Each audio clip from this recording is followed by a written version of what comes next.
કેમ છો?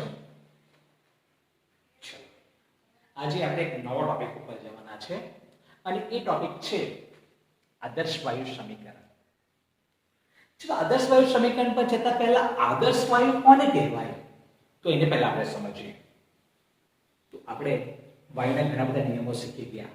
Boyle, Charles, Gay-Lussac, Avogadro. તો જે વાયુ બોયલનો નિયમ, ચાર્લ્સનો નિયમ અને એવોગેડ્રોનો નિયમ ને ચુસ્ત રીતે અનુસરે તો તે વાયુને કહેવાય આદર્શ વાયુ. ત્રણ નિયમ યાદ રાખજો: બોયલ, ચાર્લ્સ અને એવોગેડ્રો. તો ફરીથી એકવાર, જે વાયુ બોયલ, ચાર્લ્સ અને એવોગેડ્રો, તો આ ત્રણ નિયમને ચુસ્ત રીતે અનુસરે તો એ વાયુ આદર્શ વાયુ કહેવાય છે. આ આદર્શ વાયુ પરિકલ્પિત વાયુ છે, એટલે એની ફક્ત પરિકલ્પના જ કરી શકાય. એવું ધારવામાં આવેલું છે કે આદર્શ વાયુમાં અણુ અણુ વચ્ચે આંતરાણુય બળો ગેરહાજર હોય છે. આપણે ખબર એવું હોતું નથી, બરાબર? છતાં પણ એવી પરિકલ્પના કરવામાં આવેલી છે એમાં આંતરાણુય બળો ગેરહાજર છે. વાસ્તવિક વાયુ લઈએ. વાસ્તવિક વાયુ એટલે વાતાવરણમાં જોવા મળતા વાયુ અમુક વિશિષ્ટ શરતે જ આદર્શ વાયુ બની શકે, અને એ શરત છે જેમાં પારસ્પરિક ક્રિયાબળો નગણ્ય બરાબર હોય, પારસ્પરિક ક્રિયાબળો ગેરહાજર હોય, ત્યારે વાસ્તવિક વાયુ આદર્શ વાયુ બની શકે. બાકીની બધી પરિસ્થિતિમાં વાસ્તવિક વાયુ આદર્શ વર્તણૂકથી વિચલન ધરાવે છે, બરાબર? એટલે અહીંયા આદર્શ વાયુ અને વાસ્તવિક વાયુ બે વચ્ચે શું ડિફરન્સ છે એ તમને સમજાવી દઉં. પાછો એકવાર, જે વાયુ બોયલ, ચાર્લ્સ અને એવોગેડ્રો આ ત્રણ નિયમને ચુસ્ત રીતે અનુસરે તો એ વાયુને કહેવાય આદર્શ વાયુ. આદર્શ વાયુ ફક્ત પરિકલ્પિત વાયુ છે, એટલે એની ફક્ત પરિકલ્પના જ કરી શકાય. એમાં એવું ધારવામાં આવેલું છે કે આદર્શ વાયુમાં અણુ વચ્ચે આંતરાણુય બળો ગેરહાજર હોય છે. હવે વાસ્તવિક વાયુ લઈએ આપણે, વાતાવરણમાં જોવા મળતા વાયુ એ અમુક વિશિષ્ટ શરત દરમિયાન જ આદર્શ વાયુ તરીકે વર્તે છે, અને એ શરત છે એમના અણુ વચ્ચે પારસ્પરિક ક્રિયાબળો જ્યારે ગેરહાજર હોય ને ત્યારે જે આદર્શ બની શકે. જ્યારે બાકીની બધી પરિસ્થિતિમાં વાસ્તવિક વાયુ એ આદર્શ વર્તણૂકથી વિચલિત ધરાવતો હોય છે, જેની વધારે ચર્ચા હવે પછીના મુદ્દામાં પાછળથી જોવાના જ છે આપણે. તો ક્લિયર થઈ ગયું આદર્શ વાયુ કોણ છે અને વાસ્તવિક વાયુ શું છે? ઓકે, ચાલો હવે આપણે વાત કરવાના છે આદર્શ વાયુ સમજ્યા પછી આદર્શ વાયુ સમીકરણ. મોસ્ટ ઇમ્પોર્ટન્ટ થિયરી છે કે આદર્શ વાયુ સમીકરણ આપણે મેળવવાના છે. તો અત્યારે આપણે જોઈ ગયા ત્રણ નિયમ આદર્શ વાયુમાં આવે: બોયલ, ચાર્લ્સ અને એવોગેડ્રો. તો આની વ્યાખ્યા આપીશ. આદર્શ વાયુ સમીકરણ કોને કહેવાય? તો બોયલ, ચાર્લ્સ અને એવોગેડ્રો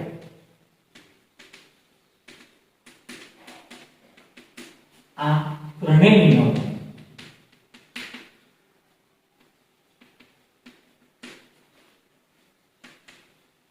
એક જ સમીકરણમાં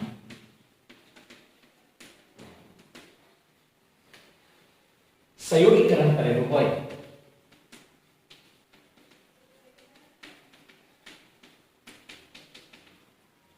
તો તેને આદર્શ વાયુ સમીકરણ કહે છે.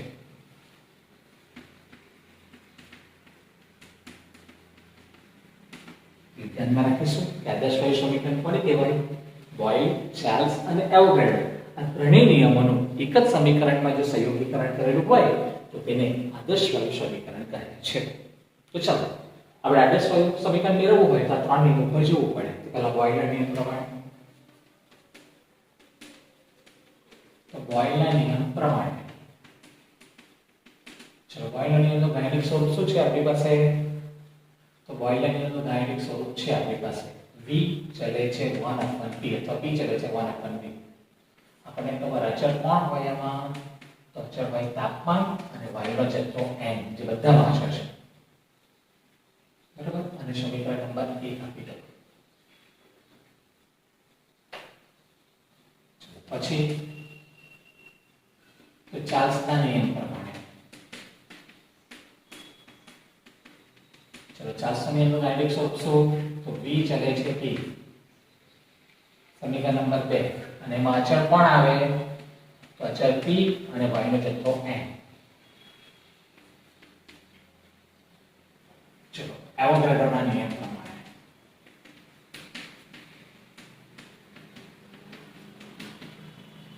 એનો ગાણિતિક સ્વરૂપ પણ આપણે ખબર છે, v ચલે છે n.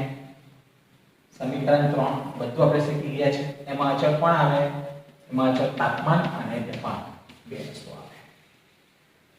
તો બોયલના નિયમનું ગાણિતિક સ્વરૂપ v ચલે છે 1/p, સમીકરણ 1. ચાર્લ્સના નિયમનું ગાણિતિક સ્વરૂપ v ચલે છે t, સમીકરણ 2. અને એવોગાડ્રોના નિયમનું ગાણિતિક સ્વરૂપ v ચલે છે n, સમીકરણ 3. તો બે ત્રણ સમીકરણો સહયોગી કરી લઈએ જો બધાની ડાબી બાજુ v છે. તો સમીકરણ 1, 2 અને 3 પરથી v ચલે છે n t upon p. જો n સમપ્રમાણમાં t સમપ્રમાણમાં છેદમાં p, એટલે v ચલે છે n t upon p. ચલો એના કણ નાખીશ અહીંયા. જો ચલે છે એના કણ નાખવામાં આવે તો v બરાબર કોઈ અચળ લખવો પડે. અહીંયા હું અચળ લખીશ r into nt upon p. જો અને આ r જે ખરો ને તે સપ્રમાણતાનો અચળાંક છે, જેને આપણે વાયુ અચળાંક તરીકે ઓળખીશું. આ નામ ઓળખીશું ને વાયુ અચળાંક. અને આ બધા વાયુઓ માટે અચળ હોય એટલે એને સાર્વત્રિક અચળાંક તરીકે પણ ઓળખવામાં આવે છે. બરાબર? એટલે બધા વાયુ માટે સમાન છે. એટલે આ એટલે વાયુ અચળાંક જે બધા વાયુ માટે સમાન છે એટલે એને સાર્વત્રિક અચળાંક તરીકે પણ ઓળખવામાં આવે. ચલો હવે આને ગોઠવી દો. અહીંયા આવશે PV બરાબર nRT, જે આપણું માનીલું સમીકરણ આવ્યું, સમીકરણ 4. અને આ સમીકરણને આદર્શ વાયુ સમીકરણ કહે છે.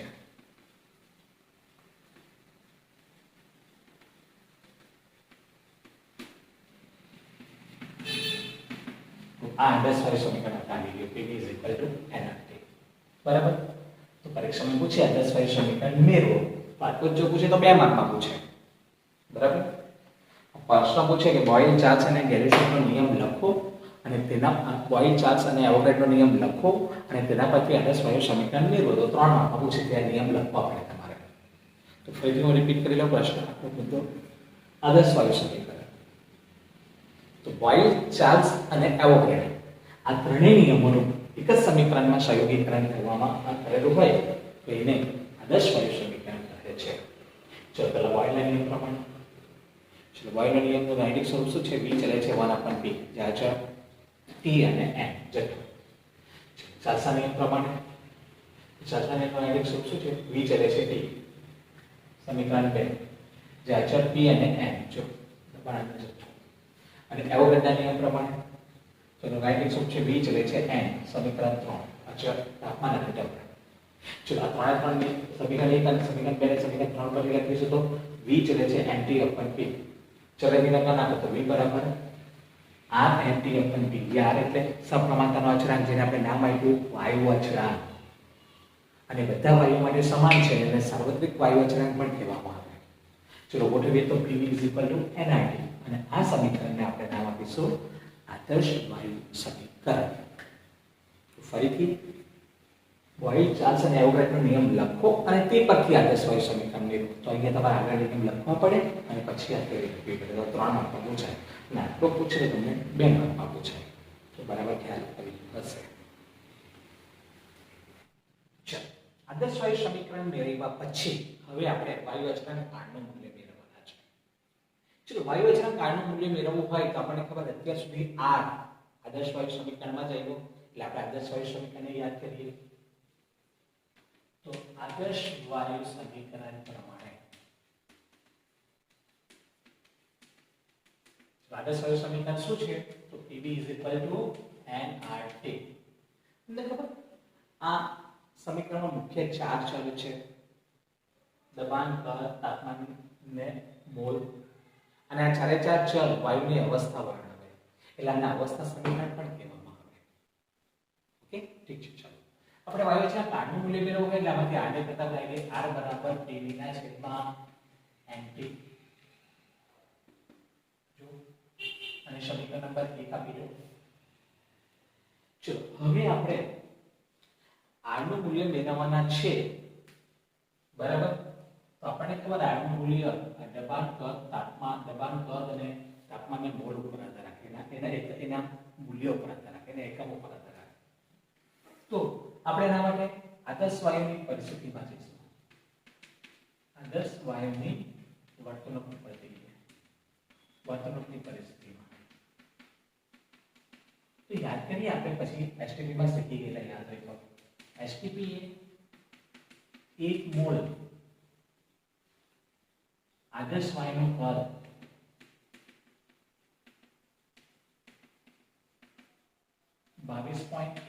લીટર યાદ છે કે એસટીપી 1 મોલ આદર્શ વાયુનું કદ કેટલું હોય? 22.71 લીટર. હવે આપણને ખબર એસટીપી હોય એટલે તાપમાન કેટલું લેવાનું? 273.15 કેલ્વિન. તો આ બધા મૂલ્ય આપણે આમાં મૂકવાના છે એટલે આપણે આદર્શ વાયુની વર્તણૂકની પરિસ્થિતિ લીધી જો. અને એસટીપી એ તાપમાન 273.15 કેલ્વિન. દબાણ આપણને બધાને ખબર છે, આપણે દબાણ છે ને, દબાણ આપણને ખબર 1 બાર, પણ આપણે દબાણ પાસ્કલમાં લઈશું અને 1 બાર બરાબર 10⁵ પાસ્કલ. ચલો મોલ કેટલા છે? તો મોલ n બરાબર 1 મોલ જો.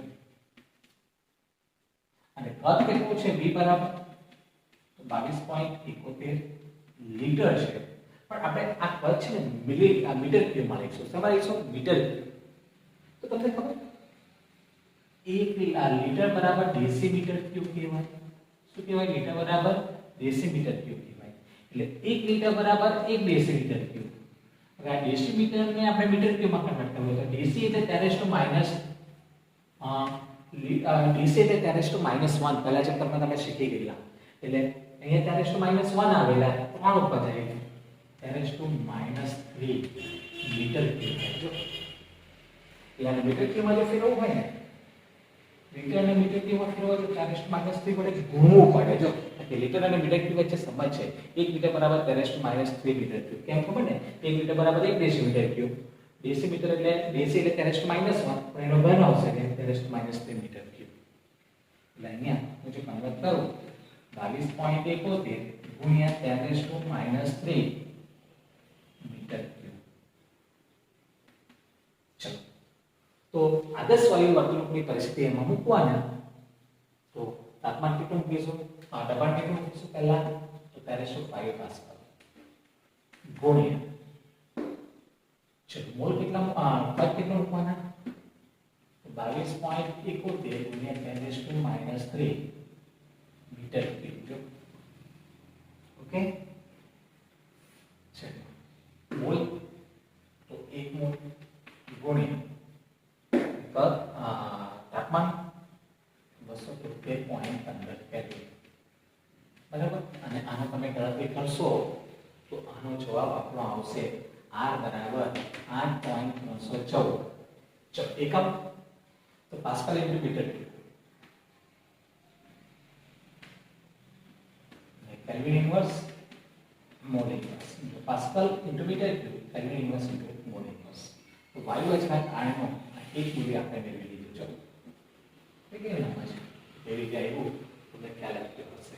તો પાછું એકવાર રિપીટ કરી લો. વાયુ અચળાંક આનું મૂલ્ય કેવી રીતે મેળવી શકાય? તો ચલો વાયુ અચળાંક આનું મૂલ્ય મેળવવું હોય એટલે આપણે આદર્શ વાયુ સમીકરણને યાદ કરવું પડે. આદર્શ વાયુ સમીકરણ PV = nRT. R ને કરતા આપણે PV ના છેદમાં NT. હવે R નું મૂલ્ય મેળવવા માટે આપણે આદર્શ વાયુ વર્તણૂકની પરિસ્થિતિ યાદ કરીએ. આપણને ખબર છે કે HTP એ 1 મોલ વાયુ આદર્શ વાયુનું કદ 22.71 લીટર થાય.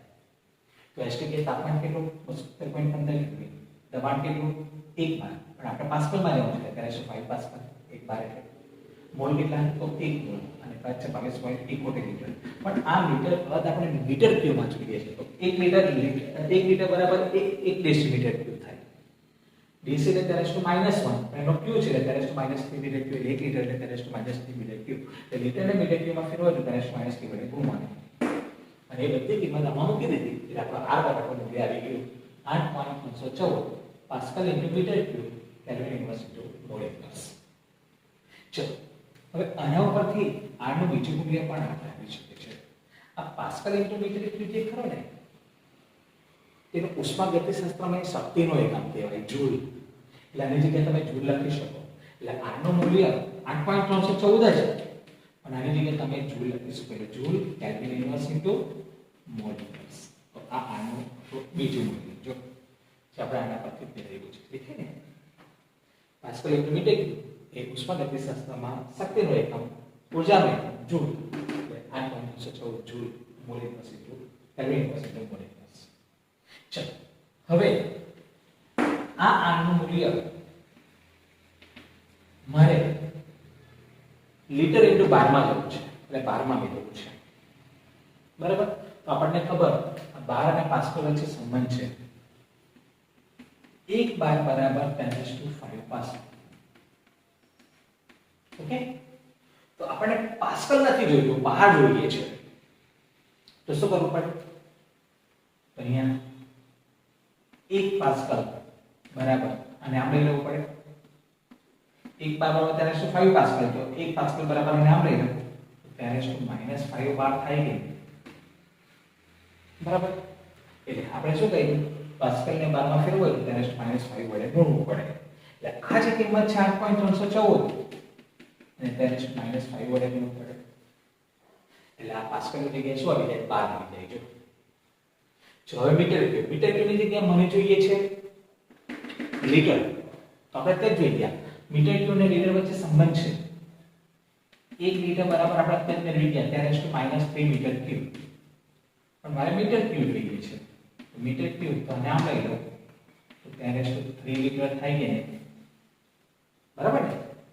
આ એક સંબંધ અને આ એક સંબંધ જે આપણે આના ઉપર મેળવ્યો આ સંબંધ. બરાબર ને? તો એ તમારે ધ્યાનમાં રાખવાનું કે 1 લિટર બરાબર 10⁻³ મીટર ક્યુબ હોય. તો મીટર ક્યુબ ને કરતા મેળવો 10⁻³ આ બાજુ એટલે પ્લસ થઈ જાય. એટલે અહીંયા 10⁻³ વડે ગુણવું પડે. હવે પાસ્કલ ની જગ્યાએ લખાય 12, મીટર ક્યુબ ની જગ્યાએ લખાય લિટર અને kelvin inverse into mole inverse. જો એટલે r બરાબર વેલ્યુ લેવાની 8.314 ઇન્ટુ -5 ને પ્લસ એટલે -2 12 into litre kelvin inverse into mole inverse. તો આનું બીજું મૂલ્ય જે ચોપડીમાં ડાયરેક્ટ આપેલું છે તમને સમજાય કે કેવી રીતે આવ્યું. તો આના 3 મૂલ્ય આપણે ધ્યાનમાં રાખવાના. ચલો આનું ચોથું મૂલ્ય પણ ટેક્સ્ટબુકમાં આપેલું છે જે આપણે મેળવવાના છે અત્યારે આપણે. બરાબર છે? ચલો આનું ચોથું મૂલ્ય.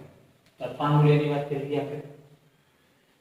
ચલો ચોથું મૂલ્ય મેળવવા માટે આપણે અહીંયા આવશું. સામાન્ય પરિસ્થિતિમાં લઈશું કે STP એ 1 મોલ કોઈપણ વાયુનું કદ, કોઈપણ વાયુની પરિસ્થિતિમાં લેવાના, કોઈપણ વાયુનું કદ 22.4 લિટર. કેટલું હોય? 22.4 લિટર હોય. આપણને ખબર જ છે. બરાબર છે? ચાલો તો તાપમાન 270.15 કેલ્વિન STP છે. એટલે દબાણ આપણે વાતાવરણમાં લેવાના છે કે 1 એટમોસ્ફિયર.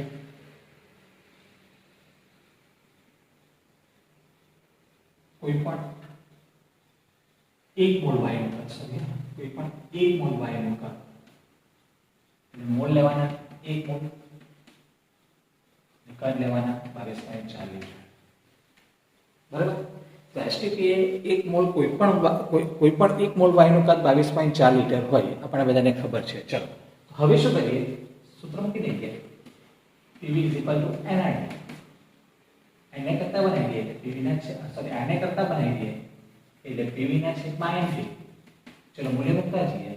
દબાણ કેટલો છે? 1 એટમોસ્ફિયર. કદ કેટલું છે? 22.4 લિટર. મોલ કેટલા છે? તો 1 મોલ. અને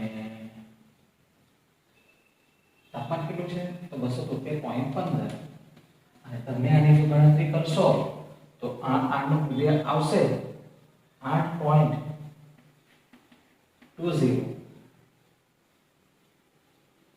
578 ગુણ્યા 10⁻². 8.20578 into 10⁻². અને એકમ આવશે litre into atmosphere. Kelvin inverse into mole inverse.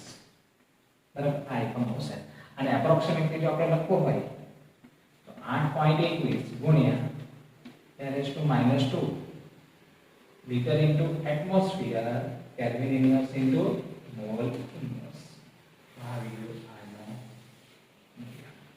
આ આપણે મેળવી શકાય ઓકે તો આ આના ચાર મૂલ્ય છે આપણે બુકમાં આપેલા છે બરાબર મેં તમને મેળવી આવી બાજુ બરાબર આ મૂલ્ય પણ ડાયરેક્ટ જ આપેલું છે છતાં પણ હું તમને મેળવી આવી તમને ખ્યાલ આવે તો આ થયા વાયુ અચળાંકના ચાર મૂલ્યની વાત પાછું એકવાર ફટાફટ રિપીટ કરી લો બરાબર સમજી લેજો તો આદર્શ વાયુ સમીકરણ પરથી જાઓ એટલે આ મૂલ્ય તમને PV બરાબર NRT આને કરતા બનાવો એટલે PV ના છેદમાં NT આદર્શ વાયુની પરિસ્થિતિ લેવાની એટલે STP 1 મોલ આદર્શ વાયુનું કદ 22.71 લિટર પર તાપમાન STP 270.15 કેલ્વિન દબાણ 1 પર આપણે પાસ્કલમાં લેવું ત્યારે 5 પાસ્કલ મોલ લેવાના 1 અને કદ છે 22.71 પણ આપણે લીટરની જગ્યાએ મીટર ક્યુબ લેવાના છે 1 મીટર એટલે 10⁻³ મીટર ક્યુબ આપણે જોઈ ગયા 10⁻³ એટલે ગુણ્યા તો બધી કિંમત આમાં મૂકો એટલે જવાબ આવશે 8.314 pascal into metre cube kelvin inverse into mole inverse તો આ એક મૂલ્ય હવે આ પાસ્કલ ઇન્ટુ મીટર ક્યુબ ઉષ્માગતિશાસ્ત્રમાં એક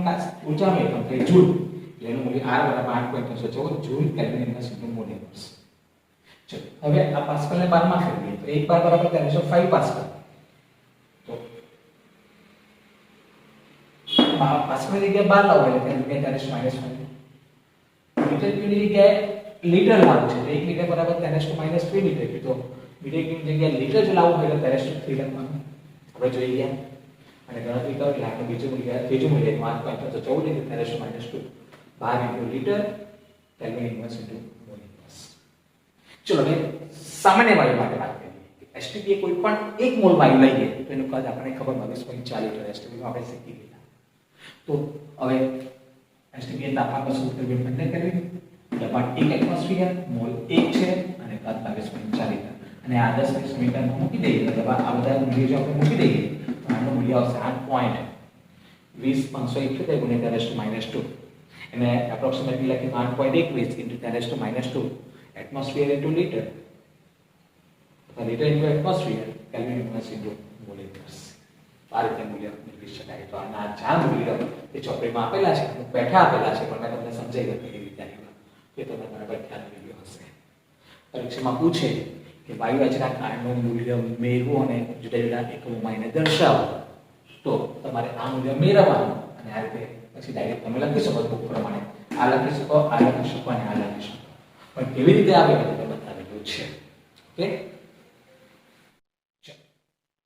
વાયુ અચળાંક કાળના મૂલ્ય ઉપરથી હવે એક નવા મુદ્દા પર જઈશું અને એ છે સંયુક્ત વાયુ સમીકરણ અથવા સંયુક્ત વાયુનું સમીકરણ પણ કહેવામાં આવે હવે આ સમીકરણ પણ આદર્શ વાયુ સમીકરણ પરથી જ મેળવાય ચલો જોઈશું તો આદર્શ વાયુ સમીકરણ પ્રમાણે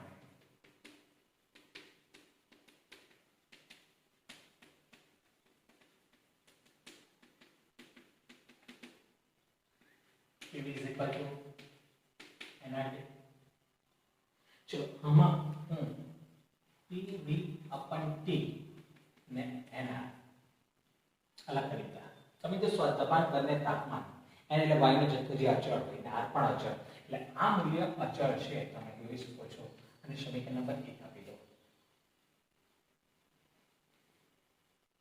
ચલો હવે આપણે વાત કરીએ આપણે ખબર કે અહીં નિશ્ચિત જથ્થાનો વાયુ છે તો નિશ્ચિત જથ્થાના વાયુ માટે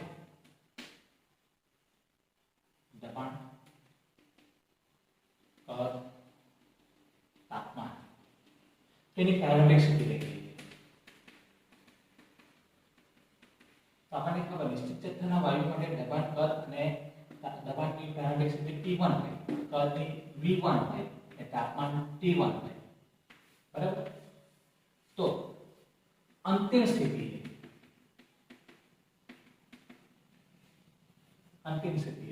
તો દબાણ P1 માંથી P2 બને કદ V1 માંથી V2 બને તાપમાન T1 માંથી T2 બને બરાબર એટલે નિશ્ચિત જથ્થાના વાયુ માટે પ્રારંભિક સ્થિતિ દબાણ P1 હોય કદ V1 હોય અને તાપમાન T1 હોય અંતિમ સ્થિતિ દબાણ P2 આવે કદ V2 આવે અને તાપમાન T2 આવે તો સમીકરણ 1 ઉપરથી જો મારે લખવું હોય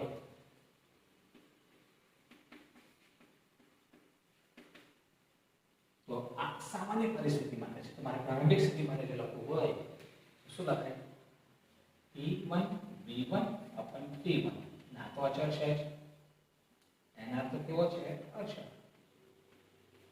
અને સમીકરણ નંબર 2 આપી દઉં. હવે અંતિમ સ્થિતિ માટે લખવું હોય તો શું લખાય? તો P2 V2 upon T2 બરાબર NR અચળ. અને સમીકરણ નંબર 3 આપી દઉં. જો બરાબર, તો આ સમીકરણ 2 અને સમીકરણ 3 ચલો બંને અચળ છે, બંને સાચી જ કિંમત છે. તો સમીકરણ 2 અને 3 પરથી તમારે લખવું હોય તો P1 V1 upon T1 બરાબર P2 V2 upon T2 બરાબર NR અચળ. તો અચળ કાઢી નાખીશ તો P1 V1 upon T1 બરાબર P2 V2 upon T2 તમે એ જોઈ શકો છો. અને આ સમીકરણને આપણે નામ આપીશું સંયુક્ત વાયુ નિયમ સમીકરણ કહેવામાં આવે છે. આ સમીકરણને સંયુક્ત વાયુ સમીકરણ કહે છે.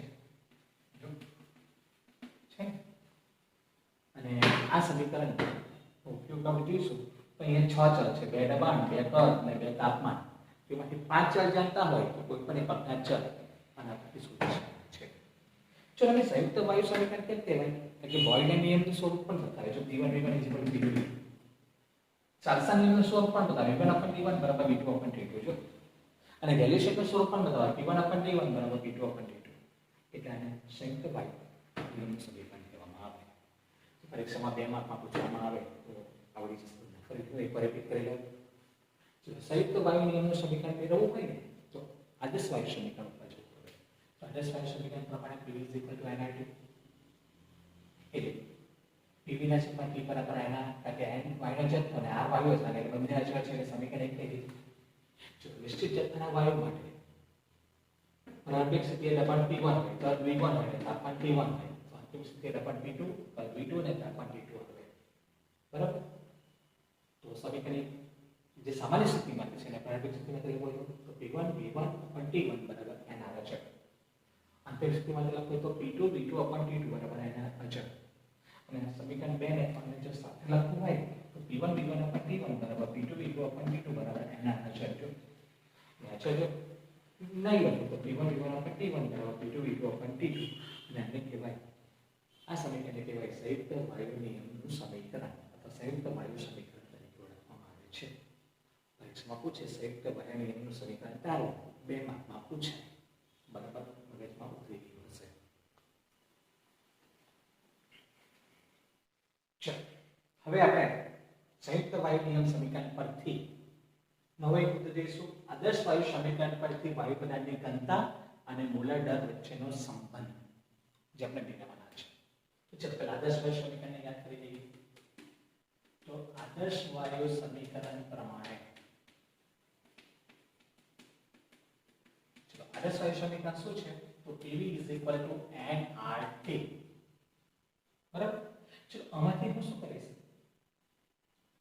તો આમાંથી હું PV NRT છે એમાંથી PV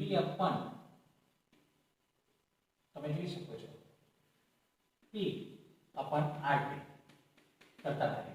એટલે RT ને આમ લઈ લો, અહીંયા N V આમ લઈ લો. P RT બરાબર N V સમીકરણ 1 આપી દો. ચલો હવે આ બોલને યાદ કરીએ. વાયુના મોલ બરાબર વાયુનું મોલ બરાબર સૂત્ર આવે વજનના છેદમાં અણુભાર. એટલે વાયુનું દર છેદમાં વાયુનો આણ્વીય દર અથવા વાયુનો અણુભાર. બરાબર?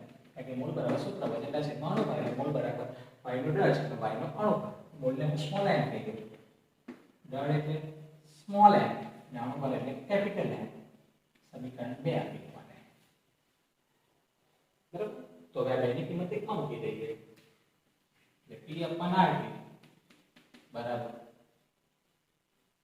N V into capital N. જરા છૂટું પાડીએ. P RT બરાબર v છૂટું પાડી દો અને 1/m આ છૂટું પાડી દેજો એટલે p/rt બરાબર m/v into 1/m કેમ છૂટું પાડ્યું તો તમને ખ્યાલ આવી ગયો હશે આ સ્મોલ m/v એટલે ખબર તમને m એટલે ઢળ v એટલે કદ ઢળ ભાગ્યા કદ એટલે ઘનતા એટલે આપણે ખબર d એટલે y ની ઘનતા તો એ કિંમત આમાં મૂકી દઈશું આની અંદર બરાબર એટલે p/rt બરાબર અને જગ્યાએ d મુકાય એટલે d/m ચલો હવે d ને કરતા બનાવી દઈએ તો d બરાબર pm ના છેદમાં rt બરાબર આ એક સમીકરણ આવ્યું અથવા તો આમાંથી m ને કરતા બનાવી દઈએ m બરાબર તો m બરાબર m આમ જશે drt ના છેદમાં p બરાબર આ બંને સમીકરણ જે આપણે મેળવી ગયા જો ત્રીજું બરાબર આ સમીકરણ વાયુ પદાર્થની ઘનતા અને અણુભાર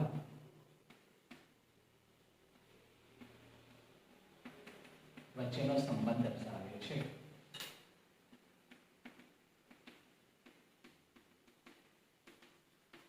તો આ સમીકરણ આપણે મેળવી ગયા આપણને તમને પરીક્ષામાં 2 માર્કમાં પૂછે ચાલ ફરીથી રિપીટ કરી લઉં કે આદર્શ વાયુ સમીકરણ પરથી વાયુ પદાર્થની ઘનતા અને અણુભાર વચ્ચેનો સંબંધ તો આદર્શ વાયુ સમીકરણ યાદ કરો P = nRT એમાં RT ને આપણે p ના છેદમાં RT બરાબર n ના છેદમાં v સમીકરણ છે હવે મૂળ ઉપર જવાનું મૂળ બરાબર વજનના છેદમાં અણુભાર એટલે y ના મૂળ બરાબર y નું ઢળ છેદમાં y નો અણુભાર મૂળ એટલે સ્મોલ m ઢળ એટલે સ્મોલ m અણુભાર એટલે કેપિટલ M ચલો આ કિંમત આમાં મૂકી દઈએ એટલે આ સમીકરણ આવશે ચલો આને ગોઠવી દો m/v into 1/n ચલો m એટલે y નું ઢળ અને v એટલે y નું કદ ઢળ ભાગ્યા કદ એટલે ઘનતા y ની જેમ મૂકી દઈએ એટલે p/rt બરાબર d/m v ને કરતા બનાવો તો pm ના છેદમાં rt તો m ને કરતા બનાવો તો drt/p ને બંને સમીકરણ તમે જોઈ શકો છો વાયુ પદાર્થની ઘનતા અને અણુભાર વચ્ચેનો સંબંધ દર્શાવે છે તો પરીક્ષામાં 2 માર્કમાં પૂછવામાં આવે કે આદર્શ વાયુ સમીકરણ પરથી વાયુ પદાર્થની ઘનતા અને અણુભાર વચ્ચેનો સંબંધ મેળવો તો તમે આ લખી શકો છો ઓકે તો આજે આપણે ઘણા બધા ટોપિક જોઈ ગયા એક આદર્શ વાયુ સમીકરણ મેળવી બીજો જોઈ ગયા વાયુ અચળાંકના જુદા જુદા મૂલ્યો ત્રીજો જોઈ ગયા સંયુક્ત વાયુ નિયમ સમીકરણ અને ચોથું જોઈ ગયા વાયુ પદાર્થની ઘનતા અને મોલર દળ વચ્ચેના સંબંધ તો આ ચાર મુદ્દાઓ બરાબર ધ્યાનથી સમજજો લખજો અને મગજમાં ઉતારજો થેન્ક યુ